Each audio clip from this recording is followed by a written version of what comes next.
Greetings, this is Professor Roman. Let us continue the ring theory lectures.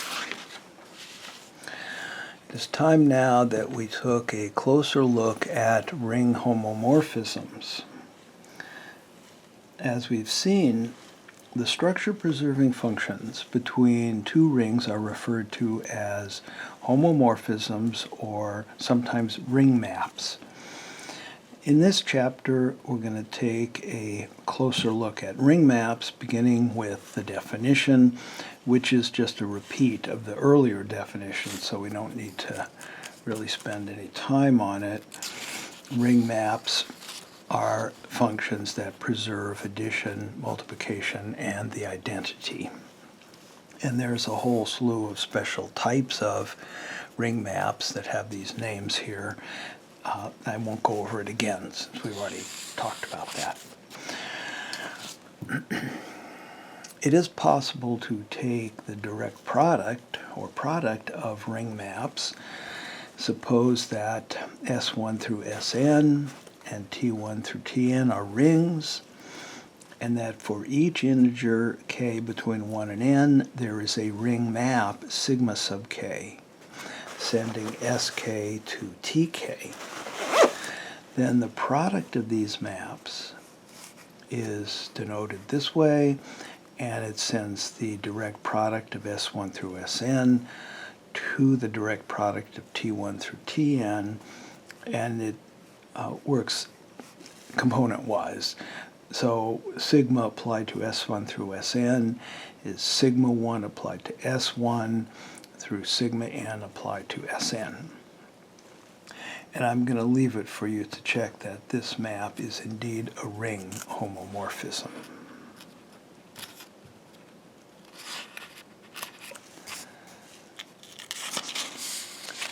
We have also talked about the kernel of ring homomorphisms.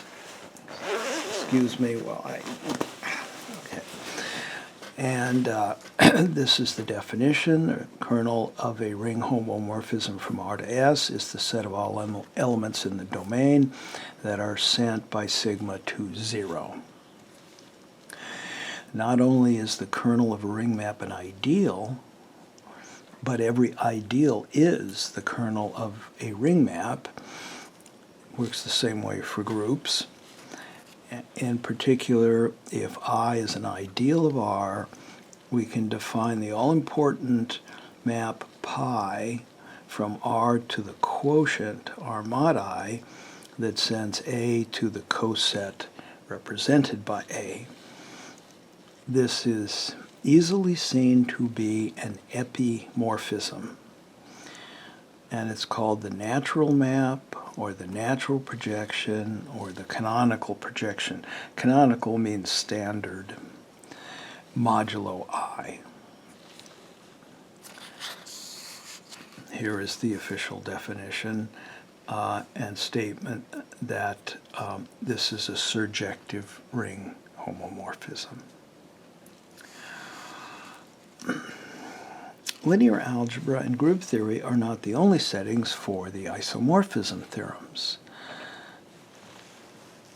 I might recall that a second isomorphism theorem of group theory, just as an example here, an important one, says that if H is a subgroup of G and K is a normal subgroup of G, then HK mod K is isomorphic to H mod H intersect K. This is the second isomorphism theorem.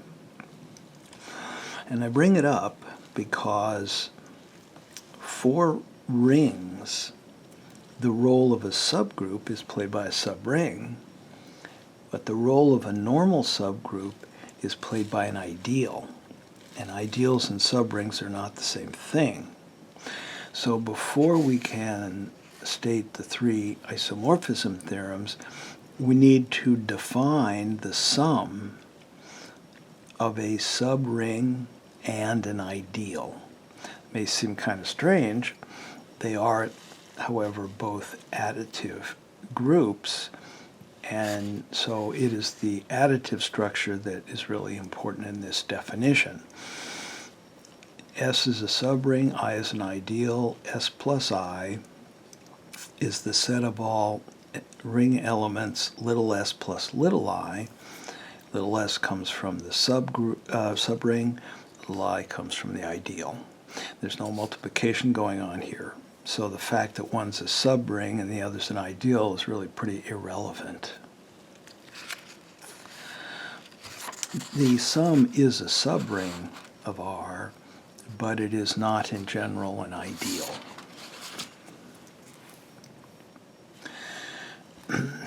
As with vector spaces and groups, the first isomorphism theorem is the most important, and the other isomorphism theorems follow almost directly from the first one.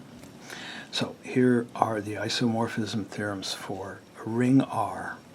The first one says that if sigma maps R to S is a ring homomorphism with kernel K, then the induced map sigma bar mapping R mod K to S, defined this way, sigma bar of the coset R plus K is equal to sigma R, is a ring embedding.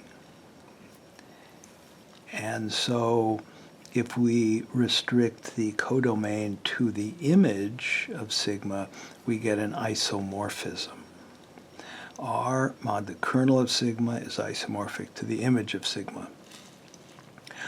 I should mention, and I probably also did in the other courses, many authors will simply use sigma rather than sigma bar as the induced map. The second isomorphism theorem says that if S is a subring of R and I is an ideal of R, then their intersection is an ideal of the subring, and we have S plus I mod I isomorphic to S mod S intersect I. And the third isomorphism theorem says that if we have two ideals I and J, I contained in J, then J mod I is an ideal of R mod I, and R mod I mod J mod I is R mod J. The proof is quite straightforward, and it's essentially the same proof, mutatis mutandis, as the vector space case and the group case. So I'm not going to go through the proof. I would strongly urge you to try to construct the proof yourself before looking in the book.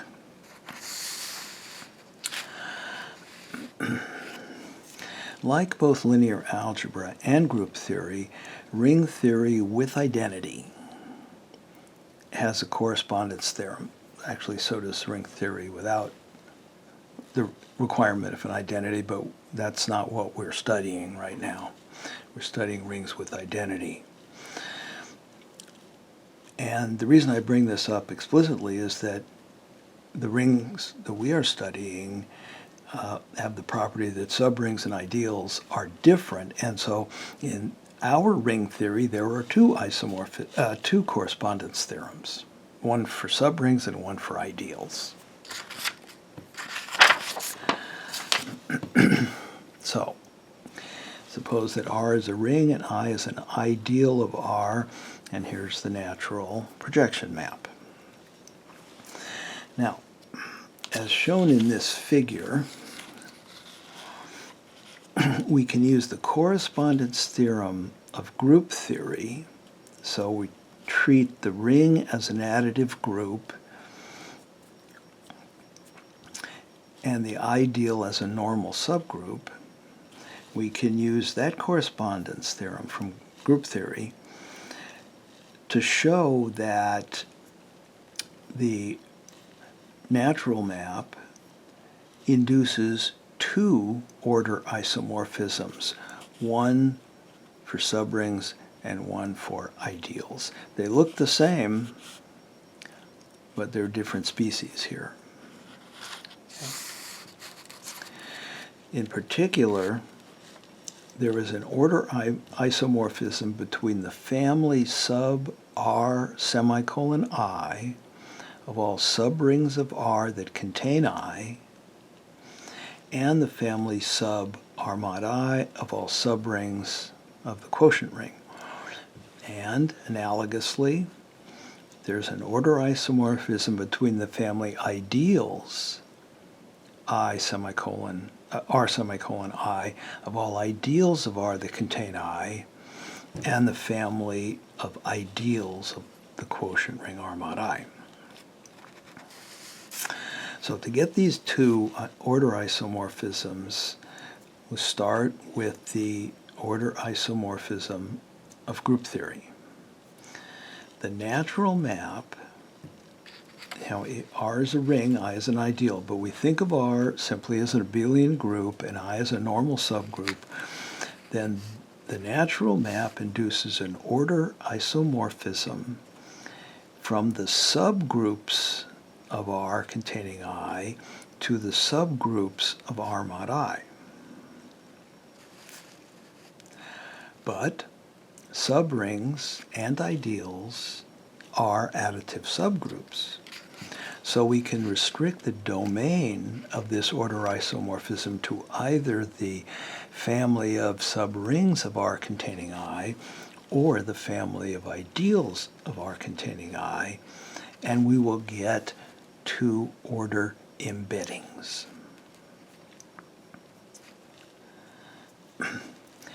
And since the natural map is surjective, we had a recent theorem that pi maps subrings to subrings. That doesn't require surjectivity, but ideals to ideals. And so the codomains can also be restricted, and we have these two order embeddings, and I've used pi bar for both of them. This one is an order embedding from the subrings of R containing I to the subrings of R mod I. This maps the ideals of R containing I to the ideals of R mod I. So we haven't really done much work at this point because we're using the correspondence theorem of group theory. We want to show now that the two maps I just described are surjective, and so they're actually order isomorphisms. We do know that the group map is an isomorphism, an order isomorphism. Now the key observation is the following, for both cases really. If H is an additive subgroup of R containing I, then for any element little r in the ring, if the coset R plus I belongs to H mod I, then R has to be an H. The coset representative actually has to be an H. And the reason is that the antecedent here implies that there's a little h in H for which R plus I equals H plus I, or in other words, R minus H is in I. Now, I is contained in H is an additive subgroup, and little h is in H, therefore little r is in H. Relatively simple observation. It will finish the proof here for us. So to show first that the subring map, 3,5 here at this one, is surjective. The surjectivity of the group map tells us that there's a subgroup S of R containing I. I have to first take an X in sub R mod I. So take an element here, a subring of R mod I, call it X, and we need to show that it's in the image of this map. So there's a subring of R containing I that is sent to X.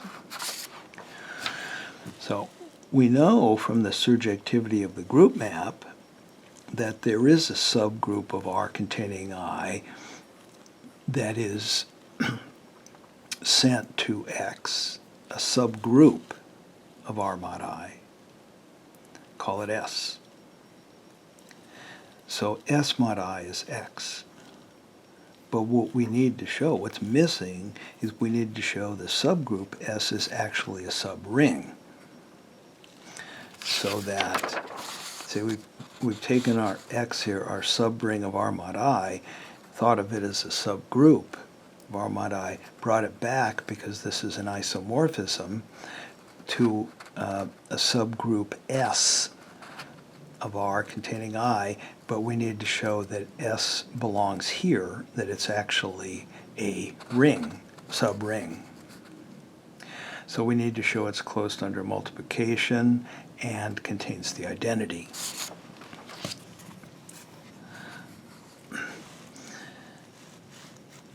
Well, 1 plus I belongs to the ring S mod I, and so by this key observation, 1 is in S. Okay. Similarly, if A and B are in S, AB plus I is the product of these two cosets, which is in S mod I, and therefore AB is in S.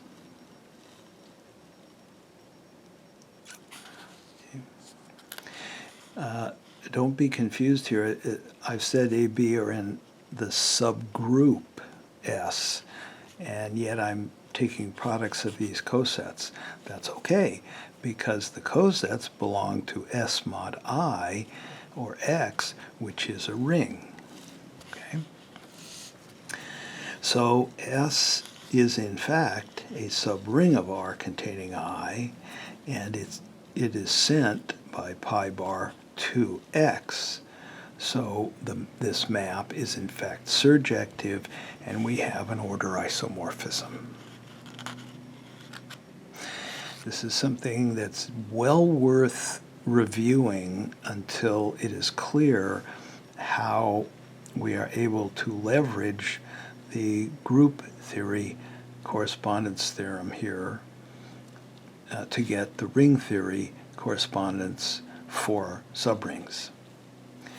And the ideal case is analogous, so it would be very helpful if you were to do it. If you want to really understand this stuff, do it yourself before looking at the book. I'm going to skip over it. So the correspondence theorem then, R is a ring, I is an ideal of R, natural projection map, induces two order isomorphisms. Subrings of R containing I to subrings of R mod I, ideals of R containing I to ideals of R mod I. The correspondence theorem can be very useful. We used it in linear algebra, we used it in group theory. Here's an example of its use in ring theory. The correspondence theorem implies that if an ideal I is an ideal I is maximal if and only if, when we factor it out, R mod I is simple. It has no non-trivial proper ideals. But we had an earlier theorem that said a simple non-zero commutative ring is a field. So the correspondence theorem tells us, gives us a very simple and elegant proof that an ideal is I is maximal if and only if R mod I is a field.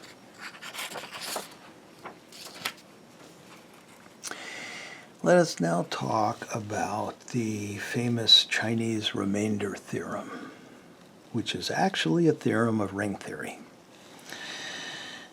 This is a famous result, first seen in very simple form in a 3rd century book by the Chinese mathematician Sunzi.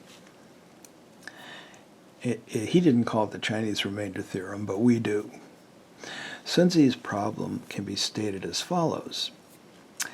There are certain things whose number is unknown. If we count them by 3s, we have 2 left over. By 5s, we have 3 left over. And by 7s, 2 are left over. How many things are there?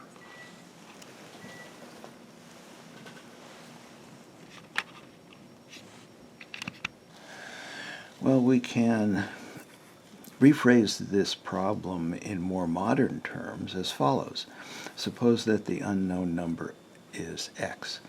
Then to say that if we count x by 3s, we have 2 left over, is to say that x is congruent to 2 mod 3. And similarly for the other 2 requirements, we get 2 other congruences, and so we have a system of 3 congruences.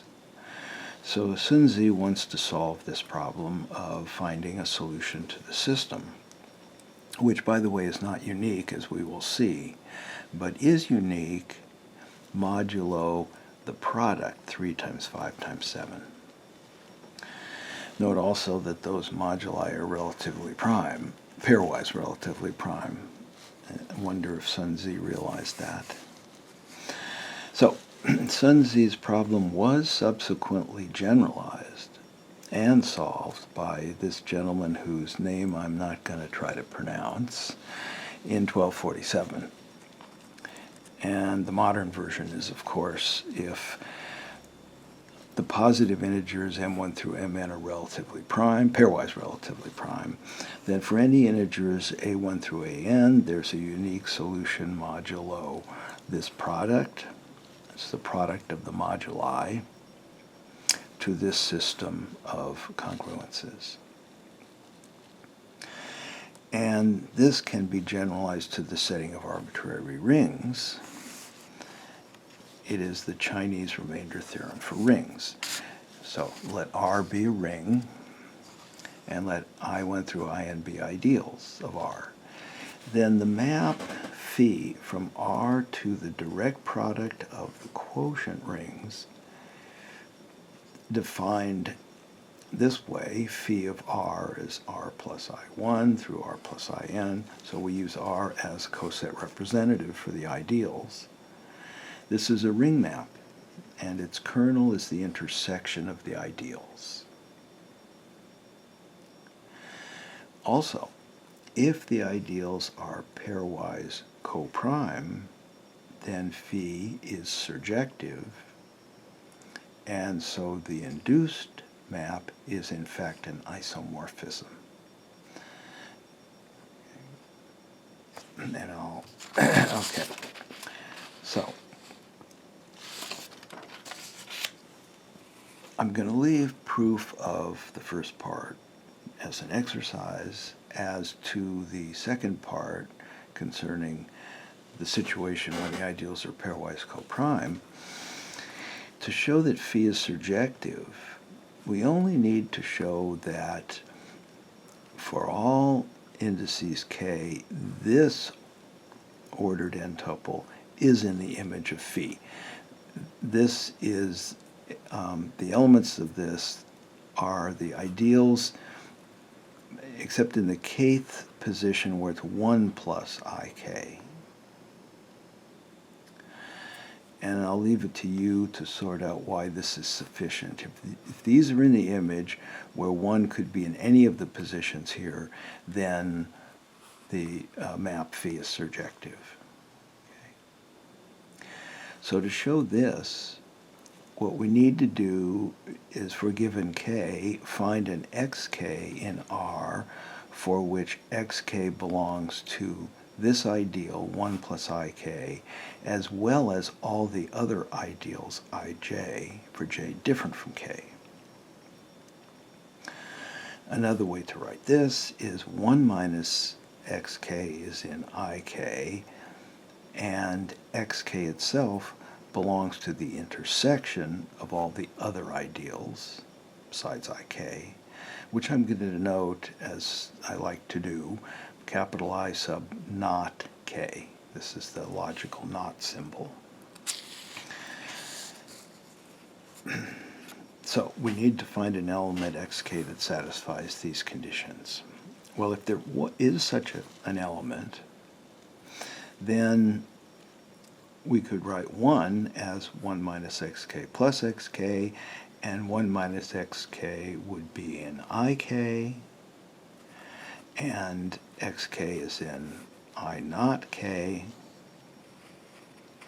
And so these two ideals, their sum is 1, which contains 1, which means their sum is the entire ring.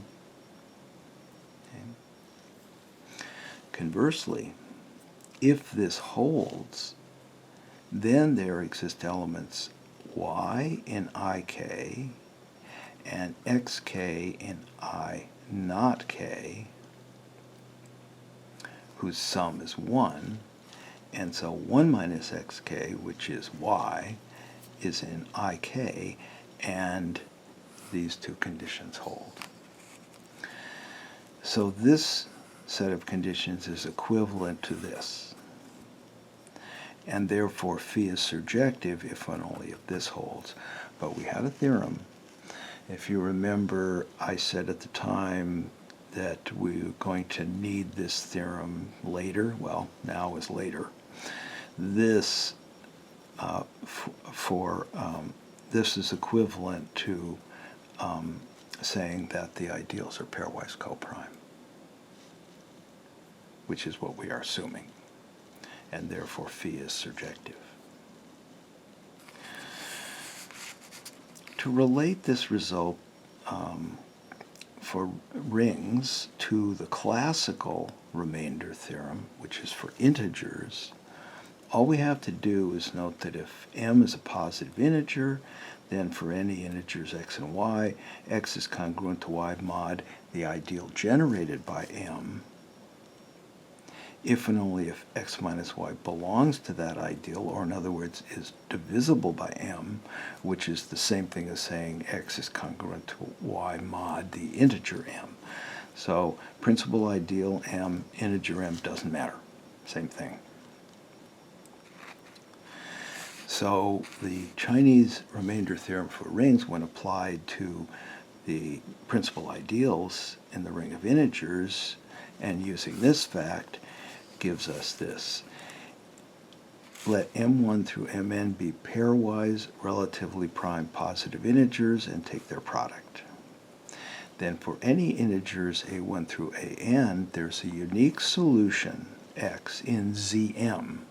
In other words, a unique solution mod m, for which this system holds. And specifically, we can get the actual solution. Let m sub not k be the product of all the m sub i's except m sub k. Then m sub k and m sub not k are relatively prime, and so Bezo's identity will give us this. And this is the unique solution. It looks rather terrible, but we'll break it down in the proof. The solution is the sum of ak alpha k m not k mod m.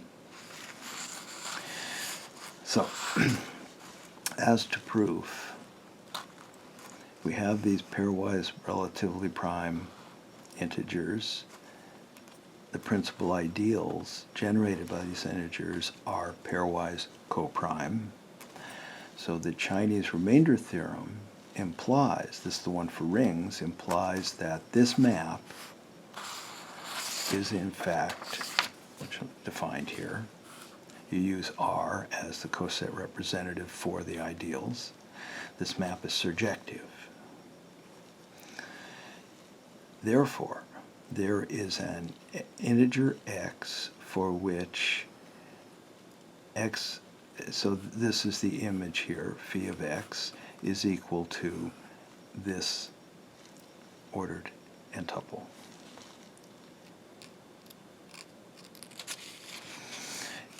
So as we compare coordinates, components, x is congruent to ak mod mk as k ranges from 1 to n. So x is a solution to this system.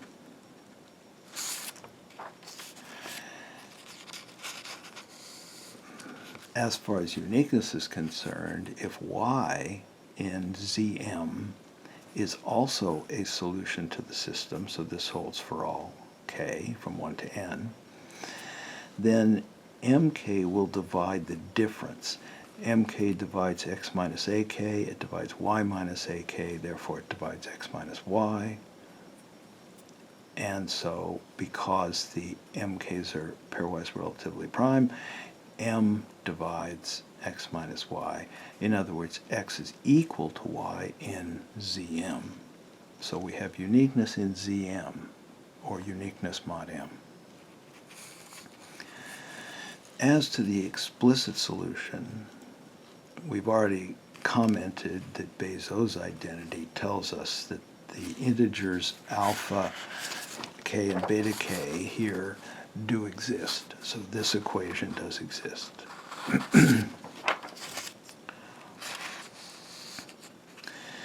Now, if for each integer j between 1 and n, we can find solutions to this system.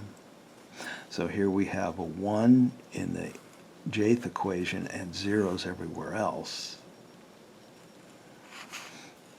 Then the solution we want is the sum. It's the linear combination of the solutions with the coefficients aj. And I'll leave that for you to flesh out the details. As far as finding Sj that satisfies this system, these systems are equivalent to saying mj divides sj minus 1, that's from this equation, and mk divides sj for all the other mk's, different from mj. But that's exactly what we have. That's exactly what this equation tells us. If we move the beta term on the other side, alpha j m naught j equals 1 minus beta j mj, we'll call this sj. It is in fact the sj we're looking for. Okay? Because mj divides sj minus 1. Sj minus 1 is negative beta j mj, so it's divisible by mj, and mk divides sj, because mk divides m not j, as long as k is different from j. And so then, if this is in fact the solution, it's written here, we can replace sj by alpha j m naught j. And that's where we get this rather unpleasant looking sum. Okay. Nonetheless, it is the unique solution modulo m.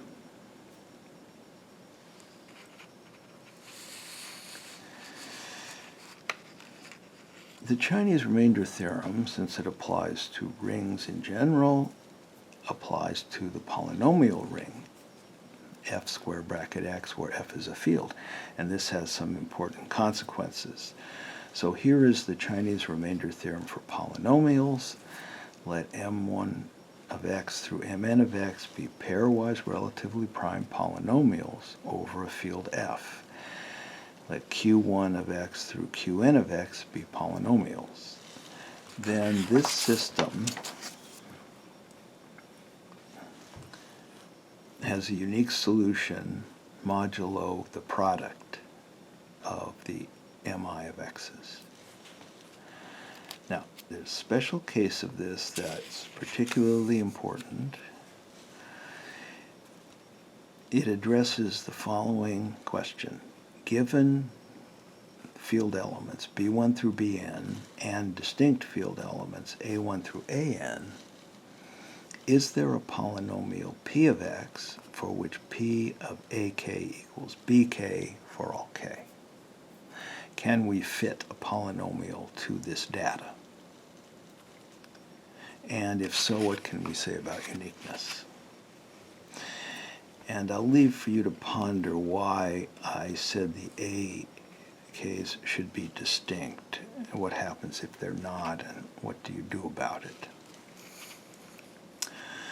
Well, to say that this holds is to say that the polynomial p of x minus bk has root ak, or equivalently, that p of x minus bk is divisible by x minus ak. Or, finally, that p of x is congruent to the constant polynomial bk mod this linear polynomial x minus ak. And since we are assuming that a1 through an are distinct, the linear polynomials are pairwise relatively prime, so the Chinese remainder theorem applies and tells us that there is a polynomial p of x satisfying this equation and therefore this one, and it's unique modulo the product of these linear polynomials. And here is the theorem then. Let f be a field, let a1 through an be distinct elements of f, then for any b1 through bn in f, there's a unique polynomial p of x of degree less than n for which fits this data, p of ak equals bk for all k. To actually find the unique polynomial p of x, we use the same technique that I've used twice before, and that is we look for polynomials, for given k, we look for polynomial pk of x, for which pk of aj is the delta jk, the Kronecker delta. So pk of ak is 1, pk of aj for the others is 0. J not equal to k. And then this linear combination of these solutions will give us the polynomial we're looking for. So how do we find pk of x? Well, start with the product of the moduli and pull out the one factor containing ak. This polynomial has the property that it sends aj to 0 when j is not k, but it doesn't send ak to 0. We don't know where it goes. You plug in ak here and you get something, but it'll be non-zero because the ai's are all different.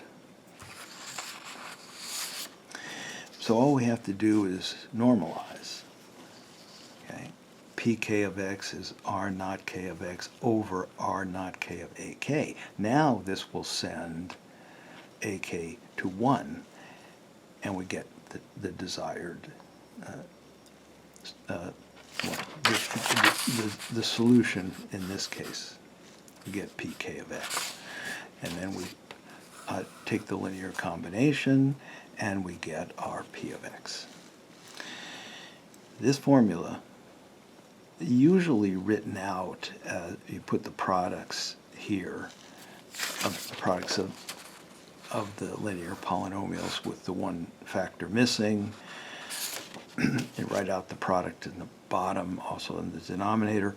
That is called the Lagrange interpolation formula, a very famous and important formula.